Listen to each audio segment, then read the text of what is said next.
without a collective. Exactly. And no black person can name me a single successful black person or anybody else for that matter without a team. Exactly. And if you get the name in Jay-Z, Russell Simmons, I can name their team.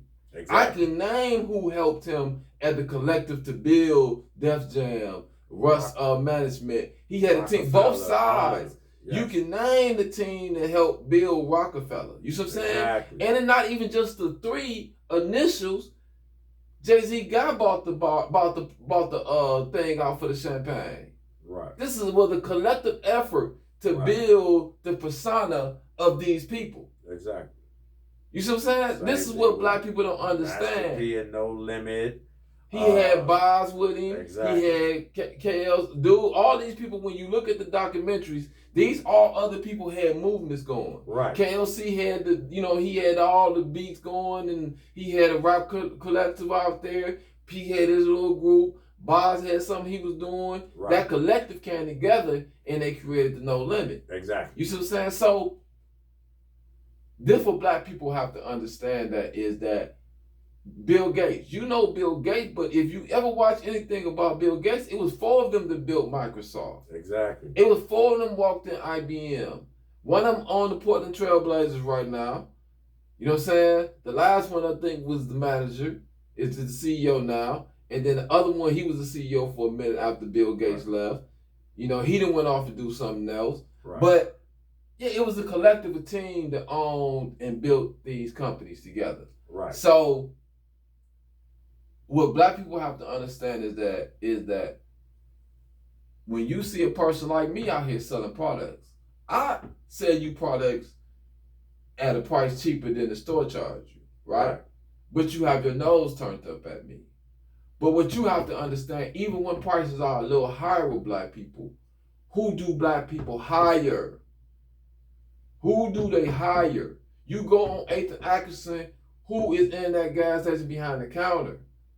Go across the street though. Go to any other gas station in Milwaukee. Right. And who do you see behind the counter? You do not see black people. This is what black people have to understand, is that you are exporting your own jobs out your community. And when you're talking about crime, people tell me this. Oh, I bought it from a shoplifter. Right? Booster. So you support theft over real business in your community. Right. See, when you buy that stolen car stereo system, don't be surprised when your car stereo system gets stolen. Right. You created a market for it. And you're going to replace it. Because you know how much we love our music and our cars. Right. We're going to replace it. And we're going to shop with the same person or someone similar, which is somebody other than ourselves. Right. Because we always have a overt disbelief and negative attitude towards shopping with and amongst our own. Now, unless it's illegal. Now, you see my brother right here, Robert Carriage. Okay, you always see his page. You see him posting a bunch of different black businesses. You know what I'm saying? Right. Right here, my brother right here. He bought line attorney from me too. But if you ever look at this brother page, I find a lot of different black businesses from him too. He posts a lot of stuff. And I have a lot of respect for that. You know what I'm saying? Right. Because he understands our situation, what we going through as people. He out there, he sell oils and stuff like that too. Right. He out the store on 42nd over there on Capitol where I be at.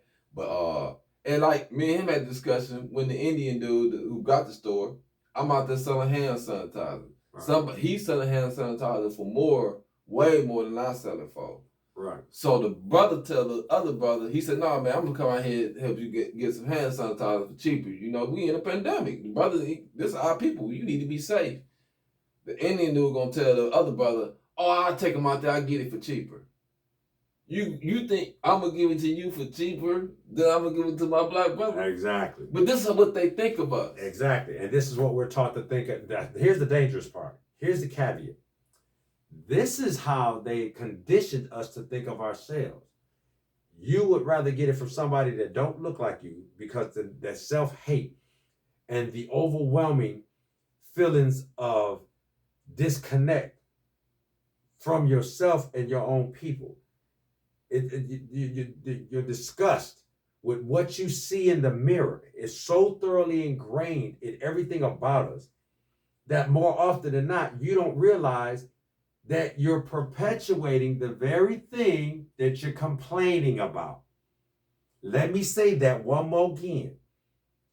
The self-hate has been so thoroughly ingrained in us that more often than not, Black people do not realize that you are perpetuating the very thing that you're complaining about. You are perpetuating